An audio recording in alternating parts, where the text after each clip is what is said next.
شروع اللہ کا نام لے کر جو بڑا مہربان نہایت رحم والا ہے۔ جو مخلوق آسمانوں اور زمین میں ہے اللہ کی تسبیح کرتی ہے، اور وہ غالب ہے، حکمت والا ہے۔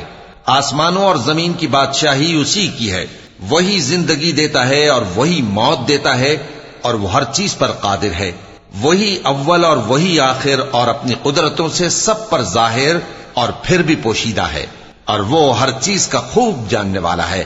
وہی ہے جس نے آسمانوں اور زمین کو 6 دن میں پیدا کیا، پھر عرش پر جلوہ افروز ہوا۔ جو چیز زمین میں داخل ہوتی اور جو اس سے نکلتی ہے، اور جو آسمان سے اترتی اور جو اس میں چڑھتی ہے، سب اس کو معلوم ہے۔ اور تم جہاں کہیں بھی ہو وہ تمہارے ساتھ ہوتا ہے، اور جو کچھ تم کرتے ہو اللہ اس کو دیکھ رہا ہے۔ آسمانوں اور زمین کی بادشاہی اسی کی ہے، اور سب معاملات اسی کی طرف رجوع ہوتے ہیں۔ وہی رات کو دن میں داخل کرتا اور دن کو رات میں داخل کرتا ہے، اور وہ دلوں کے بھیدوں تک سے واقف ہے۔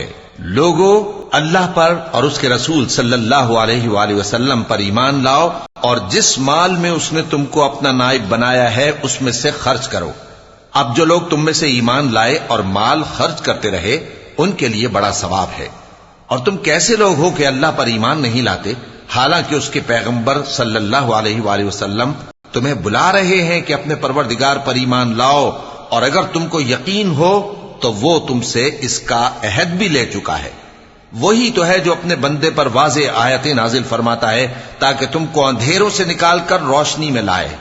بے شک اللہ تم پر نہایت شفقت کرنے والا ہے، مہربان ہے۔ اور تم کو کیا ہوا ہے کہ اللہ کے رستے میں خرچ نہیں کرتے، حالانکہ آسمانوں اور زمین کی وراثت اللہ ہی کی ہے۔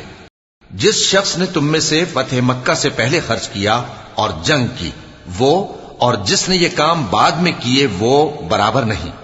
ان کا درجہ ان لوگوں سے کہیں بڑھ کر ہے جنہوں نے بعد میں مال خرچ کیے اور کفار سے جنگ کی، اور اللہ نے سب سے ہی ثواب نیک کا وعدہ کیا ہے، اور جو کام تم کرتے ہو اللہ ان سے واقف ہے۔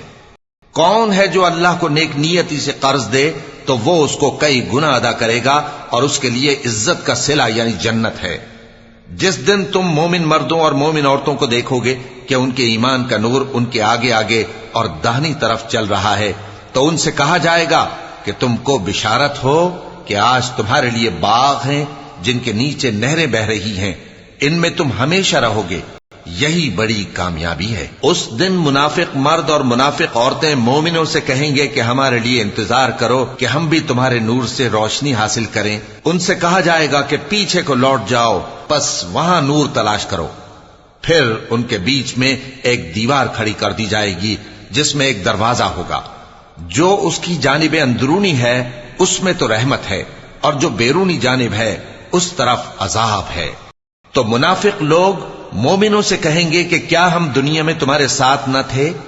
وہ کہیں گے کیوں نہیں تھے، لیکن تم نے خود اپنے آپ کو بلا میں ڈالا اور ہمارے لیے گردش زمانہ کے منتظر رہے، اور اسلام میں شک کیا، اور فضول آرزوؤں نے تم کو دھوکے میں ڈالے رکھا، یہاں تک کہ اللہ کا حکم آ پہنچا، اور اللہ کے بارے میں تم کو وہ شیطان بڑا فریب دیتا رہا۔ تو آج تم سے کوئی معاوضہ نہیں لیا جائے گا، اور نہ کافروں ہی سے قبول کیا جائے گا۔ تم سب کا ٹھکانہ دوزخ ہے کہ وہی تمہارے لائق ہے، اور وہ بری جگہ ہے۔ کیا ابھی تک مومنوں کے لیے اس کا وقت نہیں آیا کہ اللہ کی یاد کرنے کے وقت اور قرآن جو حق کی طرف سے نازل ہوا ہے اس کے سننے کے وقت ان کے دل نرم ہو جائیں، اور وہ ان لوگوں کی طرح نہ ہو جائیں جن کو ان سے پہلے کتابیں دی گئی تھیں، پھر ان پر طویل عرصہ گزر گیا تو ان کے دل سخت ہو گئے، اور ان میں سے اکثر نافرمان ہیں۔ جان رکھو کہ اللہ ہی زمین کو اس کے مرنے کے بعد زندہ کرتا ہے۔ ہم نے اپنی نشانیاں تم سے کھول کھول کر بیان کر دی ہیں تاکہ تم سمجھو۔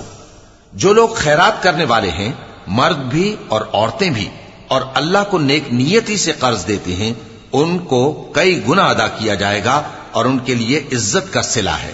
اور جو لوگ اللہ اور اس کے پیغمبروں پر ایمان لائے، یہی اپنے پروردگار کے نزدیک صدیق اور شہید ہیں۔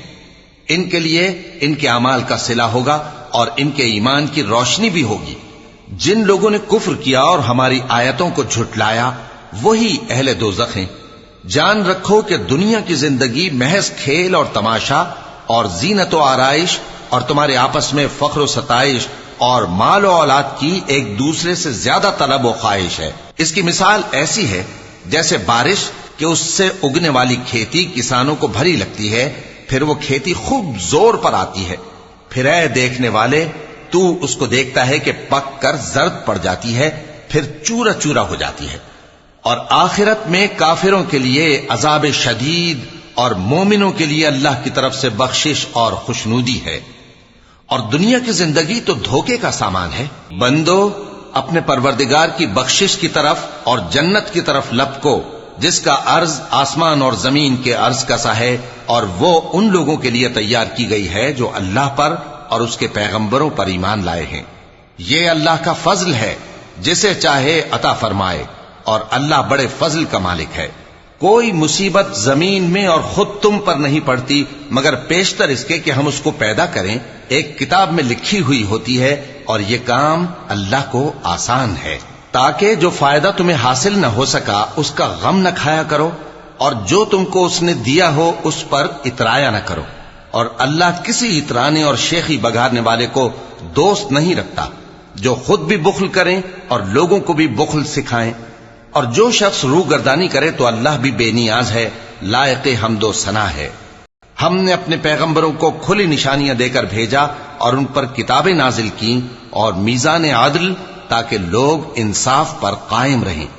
اور لوہا پیدا کیا کہ اس میں اسلحہ جنگ کے لحاظ سے زور بھی بہت ہے اور لوگوں کے لیے فائدے بھی ہیں، اور اس لیے کہ جو لوگ بن دیکھے اللہ اور اس کے پیغمبروں کی مدد کرتے ہیں اللہ ان کو معلوم کرے۔ بے شک اللہ زور آور ہے، غالب ہے۔ اور ہم نے نوح اور ابراہیم کو پیغمبر بنا کر بھیجا اور ان کی اولاد میں پیغمبری اور کتاب کے سلسلے کو وقتاً فوقتاً جاری رکھا، سو بعض تو ان میں سے ہدایت پر ہیں اور اکثر ان میں سے نافرمان ہیں۔ پھر ان کے پیچھے انہی کے قدموں پر اور پیغمبر بھیجے، اور ان کے پیچھے مریم کے بیٹے عیسیٰ کو بھیجا، اور ان کو انجیل عنایت کی، اور جن لوگوں نے ان کی پیروی کی ان کے دلوں میں شفقت اور مہربانی ڈال دی۔ اور ترک دنیا والی نئی بات تو خود انہوں نے نکال لی، ہم نے ان کو اس کا حکم نہیں دیا تھا، مگر انہوں نے اپنے خیال میں اللہ کی خوشنودی حاصل کرنے کے لیے آپ ہی ایسا کر لیا تھا، پھر جیسا اس کو نبھانا چاہیے تھا نبھا بھی نہ سکے۔ پس جو لوگ ان میں سے ایمان لائے ان کو ہم نے ان کا اجر دیا، اور ان میں بہت سے نافرمان ہیں۔ مومنو اللہ سے ڈرو اور اس کے پیغمبر پر ایمان لاؤ، وہ تمہیں اپنی رحمت سے دگنا اجر عطا فرمائے گا اور تمہارے لیے روشنی کر دے گا جس میں تم چلو گے، اور تم کو بخش دے گا، اور اللہ بخشنے والا ہے، مہربان ہے۔ یہ باتیں اس لیے بیان کی گئی ہیں کہ اہل کتاب جان لیں کہ وہ اللہ کے فضل پر کچھ بھی قدرت نہیں رکھتے، اور یہ کہ فضل اللہ ہی کے ہاتھ میں ہے، وہ جس کو چاہتا ہے دیتا ہے، اور اللہ بڑے فضل کا مالک ہے۔